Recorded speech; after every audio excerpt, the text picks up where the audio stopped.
Si Helen Adley ay isang 24 na taong gulang na babae na may pinakamabait na kaluluwa kumpara sa iba. Tinutulungan ni Helen ang sinuman at anumang bagay. Kasama na rin ang mga insekto at hayop dito. Si Helen ay pinalaki ng tama ng kanyang mapagmalasakit at mababait na magulang. Kaya naman lumaki siya ng tama. Walang hanggang pasasalamat si Helen sa kanyang mga magulang.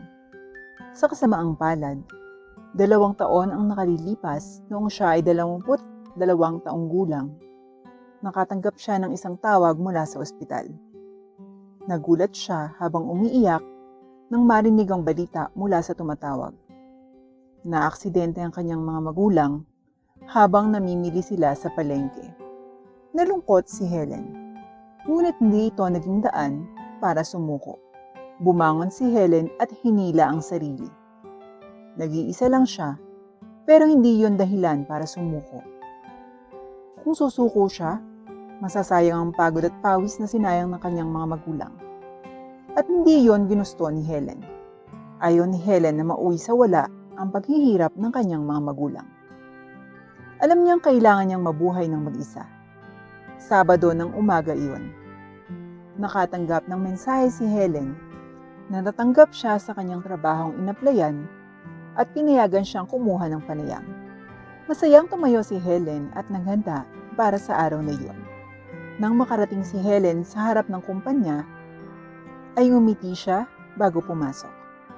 Naghintay at naghintay si Helen hanggang sa siya na ang i-interviewin.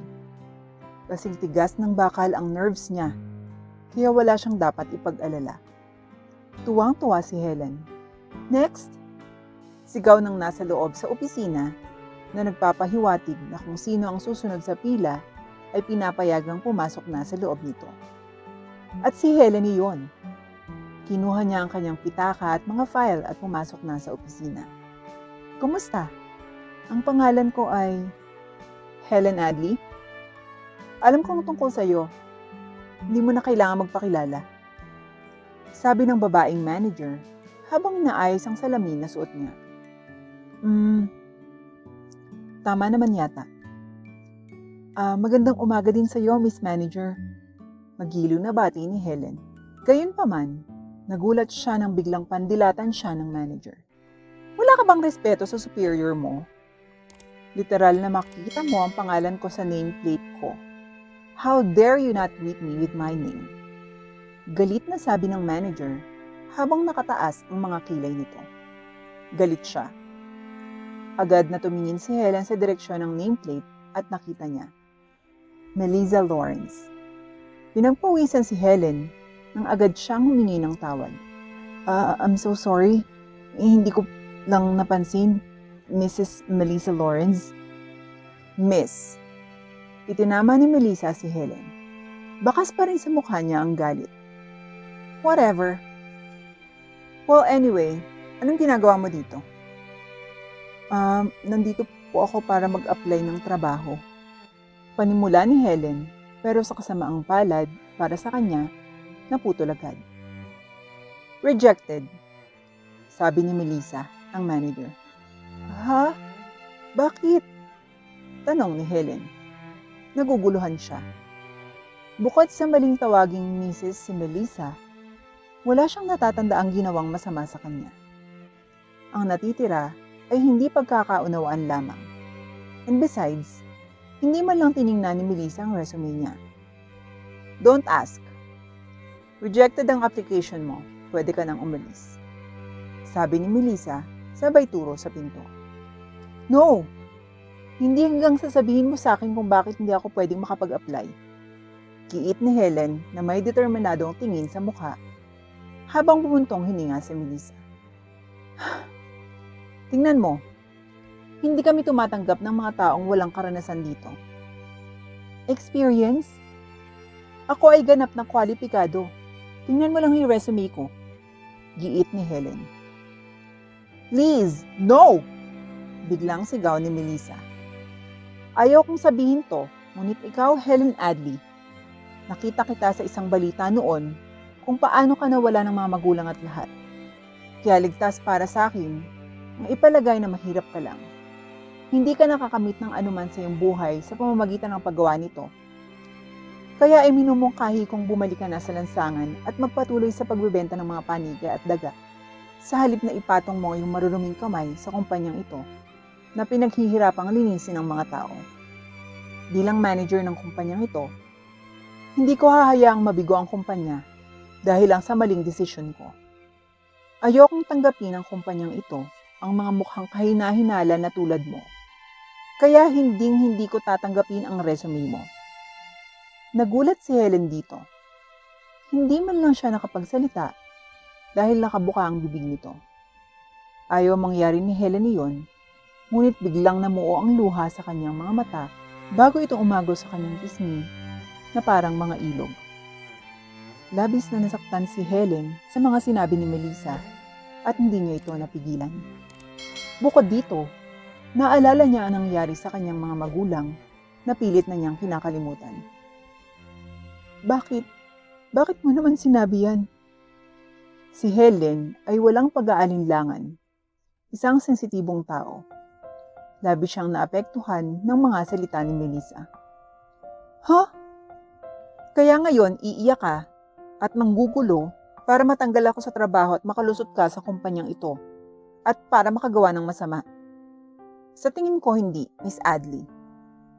Habang pinapanood ni Melissa si Helen na umiiyak. Kinuha niya ang telepono at pinindot ang mga numero para tawagan ng security. Hello security, may isang kahina-hinalang babae dito na sinusubukang mag-apply sa ating kumpanya. Sinusubukang gumawa ng masama. Mangyaring tumawag ng security at i-escort ang sira at baliw na babaeng ito palabas ng kumpanya. Sabi ni Melissa sa kabilang linya. Nilingon niya si Helen na umiiyak pa rin at kinusot ang mga mata bago ibinaba ang telepono at itinuro ang pinto. It's either umalis ka o kakalad ka rin ka ng guard palabas dito. It's your choice. Ngunit sa kabila ng kanyang babala, ay hindi pa rin natinag si Helen at nanatili siyang nakaupo doon. Ilang sandali pa, dalawang security guard na nakasuot ng itim na suit ang pumasok sa opisina at hinawakan sa balikat si Helen. Miss, sumama ka sa amin. Sasamahan ka namin sa labas. Sabi ng isa sa mga guard. Miss Melissa, sinabi mo sa akin na wala akong mararating.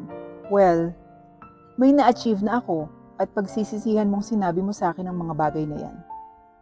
Sabi ni Helen bago niya kinuha ang kanyang pitaka at mga file bago lumabas ng opisina. Sinundan siya ng dalawang guard pero ang sabi ng isa, parang pamilyar siya.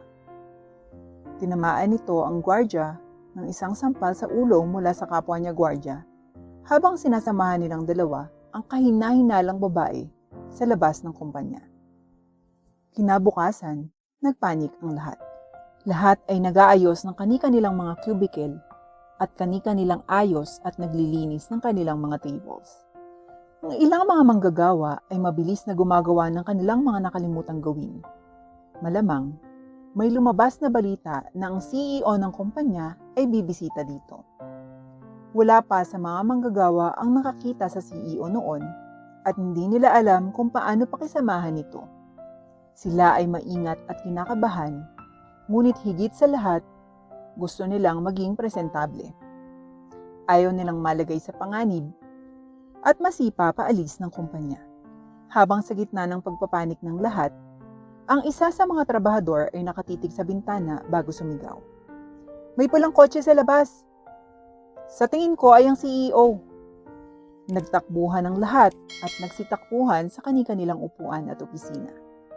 Kasama rito si Melissa na kanina pa nagpapanik kasama ng iba.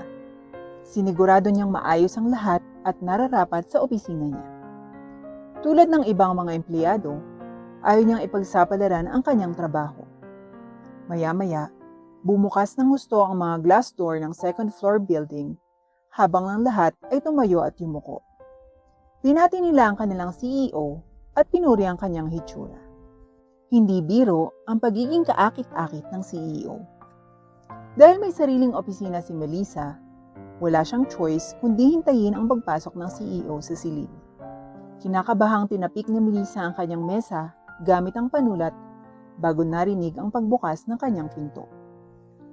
Agad na tumayo si Melissa at akmang sasalubungin ng CEO, ngunit nagulat siya sa sumunod na sinabi ng CEO. "You're fired." Nanlaki ang mga mata ni Melissa na agad na lumingon sa CEO, ngunit ang tanging nakasalubong niya ay pagtataka at pagkagulat. Doon, nakatayo sa harap ng pinto na may bantay na nakapaligid sa kanya, ay si Helen Adley. "Ikaw?" Nauutal na sabi ni Melissa habang nakatingin sa babaeng nakasuot ng mamahalin at branded na damit, habang naka-light makeup na may red lipstick. May gintong hikaw siya at gintong kwintas, na tinernohan pa ng gintong singsing. "Helen Adley? Ikaw ang CEO ng kumpanyang to?" Nauutal na sabi ni Melissa. Ngumisi si Helen bago siya sumagot. "Wala ka bang respeto sa superior mo? Hindi mo man lang ako matawagan sa pangalan ko. Ang pangalan ko ay Helen Adley Smith. At oo, ako ang iyong CEO."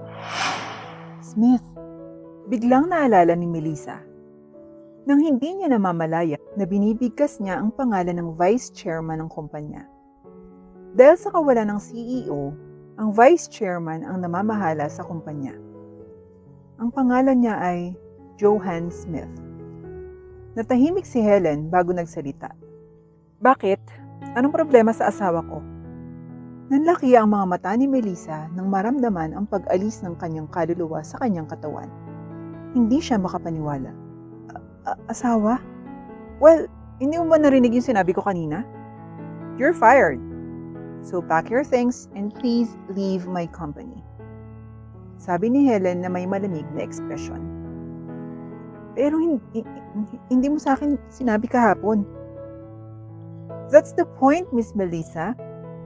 Nakatanggap ako ng mga reklamo mula sa iyong mga kapwa-empleyado tungkol sa iyong pag-uugali at ako ay dumating upang suriin ito ng mag-isa. At totoo pala ang mga sinasabi nila. Isa kang masamang empleyado. Kaya please, leave the company. Bilang CEO ng kumpanyang ito, hindi ako papayag na madumisan ng mga katulad mo ang reputasyon ng aking kumpanya. Hindi kita tinatanggap bilang isa sa aking mga empleyado.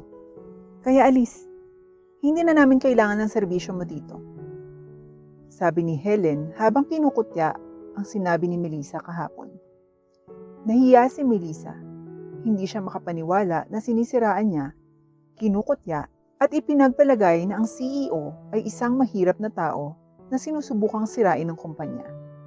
Dahil sa kahihiyan, mabilis na tumayo si Melissa habang sinisimulan niyang mag-impake ng kanyang mga gamit bago siya muling naputol.